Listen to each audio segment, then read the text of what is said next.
consequences of climate change for both national and human security are profound. With military analysts increasingly looking into these consequences, there is a serious risk of securitizing the climate change agenda, leading simply to military responses rather than a more preventative course. Hello and welcome to Climate Change Perspectives. I'm Eleni, Giokos, and joining me, as per usual, is my guest host Daniel Kinnear, Senior Executive Associate at the Africa Strategy Group. And this week, we take a closer look at the impact of climate change on national security, and here to share their views on this is Thomas Wheeler, Research Associate at the South African Institute of International Affairs, and joining us now from Yorkshire via Skype is Paul Rogers, Professor of Peace Studies at the University of Bradford. Thank you, gentlemen, for joining me. Great to have you on the program. Professor, let's kick off with you. When we talk about the consequences of climate change and how it impacts national security, where do we stand right now? Because perhaps it is a slightly new concept, something we've only really heard since around 2005. What has really happened is that many of the world's military think tanks have begun to look long-term at what are going to be the major problems of international security.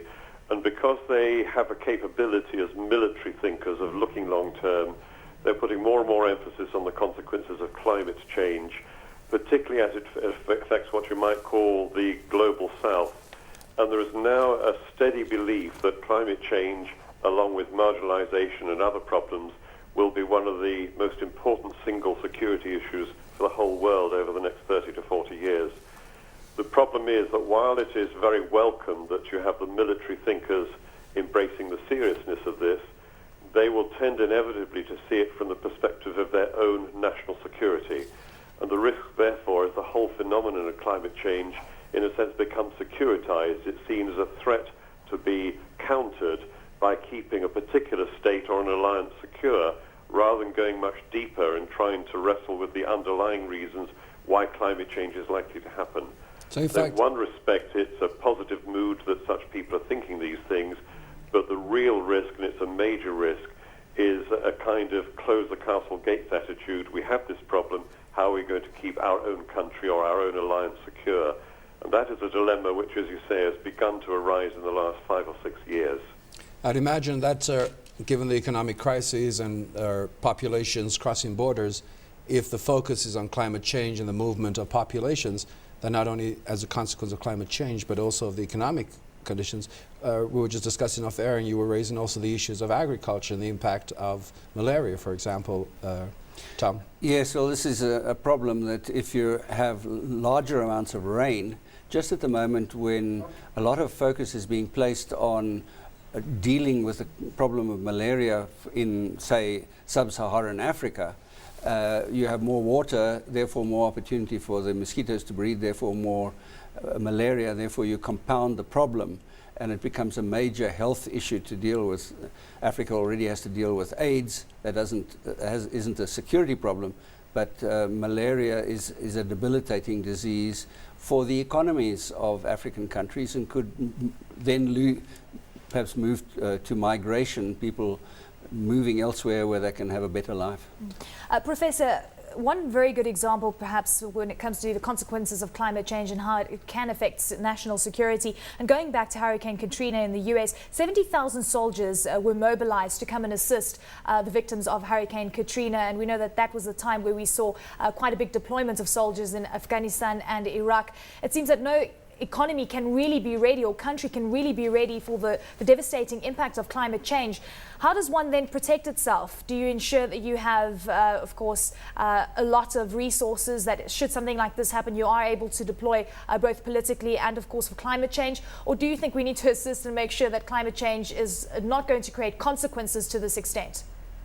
I think the issue is that if you look at it from a military or a security angle, you look about protecting your own country.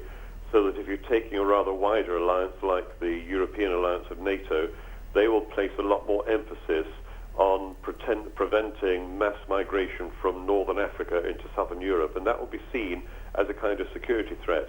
In a rather more extreme form, India now is considering providing far greater frontier barriers with Bangladesh, because Bangladesh, as a very heavily populated country, is likely to be very heavily affected by climate change, with mass pressures on migration, and the Indians are seeing that very much as a security problem.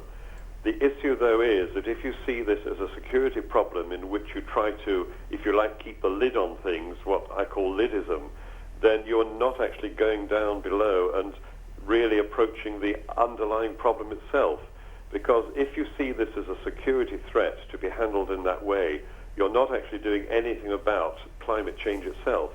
And the problem is that will tend to accelerate and get worse. And in a globalized world, you can't keep any one country or region secure in the face of the global problem. And the real risk here is that we adopt this very short-term blinkered attitude and think, well, yes, we're going to get these problems, but we can sort it, particularly if we're a wealthy country with good armed forces.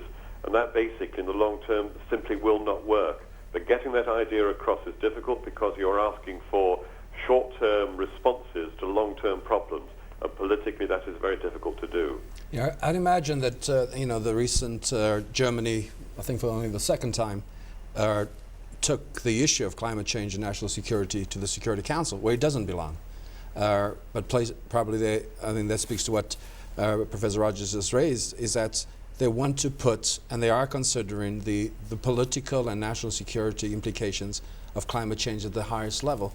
But how would you see us responding? Let's take Africa, for example. Let's look at the Somalia Kinnear situation. Do you see that falling within the ambit of this whole issue of climate change and national security?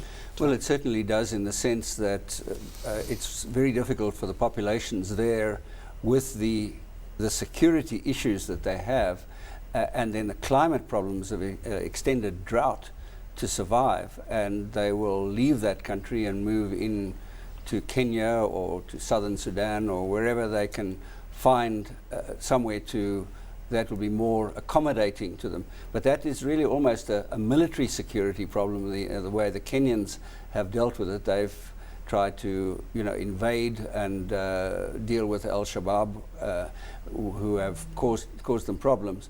But it has this wider effect that I suppose what's happening in the industrialized world, and where there is a resistance to short-term solutions, as the professor has said, to try and reduce emissions and therefore prevent climate change taking place as rapidly as it is, for their own commercial private interests and the influence that private companies have on the legislatures, particularly in the United States, it makes it very difficult to ameliorate the problems in countries which are probably not emitting very much but are suffering the effects. Yeah.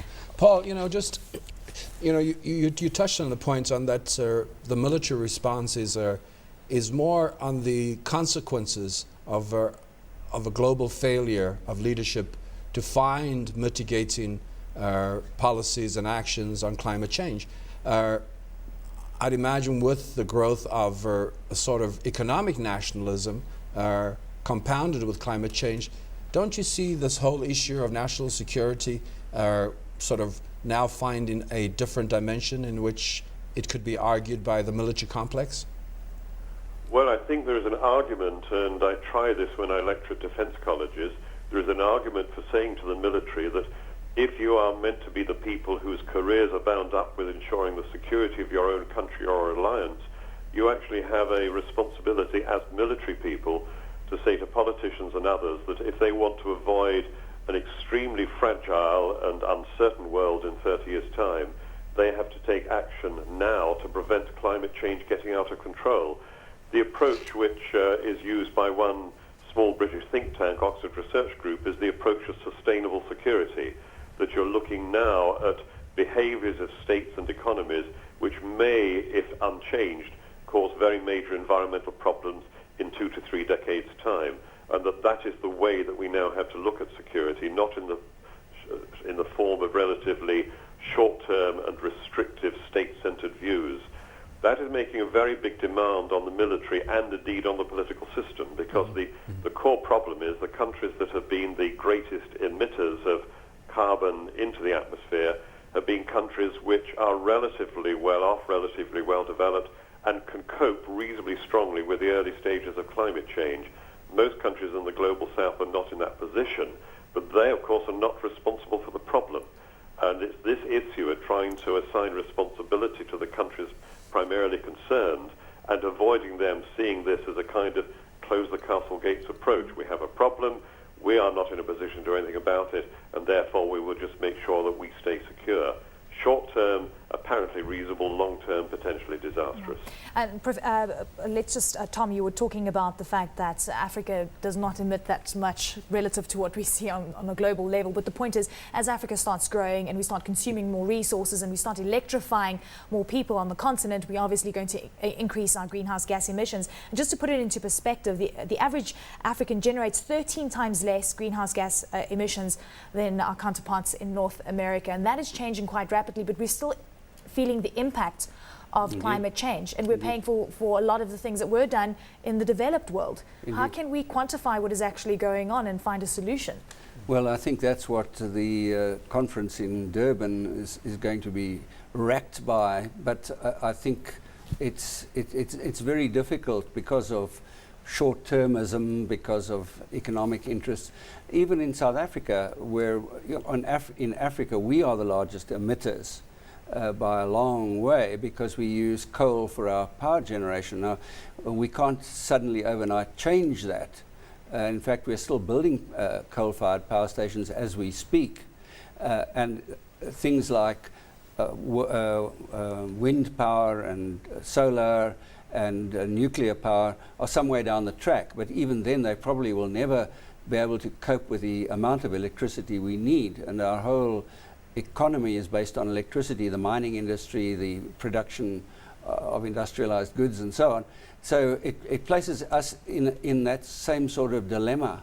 We can be, have all the right rhetoric, but when it comes to the practical issues, how do we deal with this? And we also not in a position to protect ourselves at the end of the day, such as the US, for example, from a national security perspective. Yes, well, we know all about the immigration from Africa already, and that's not necessarily caused by climate problems. It may be exacerbated by climate problems in time to come, but because we sort of are an economic hub ourselves, and we attract people here who hope that they'll get a better life here.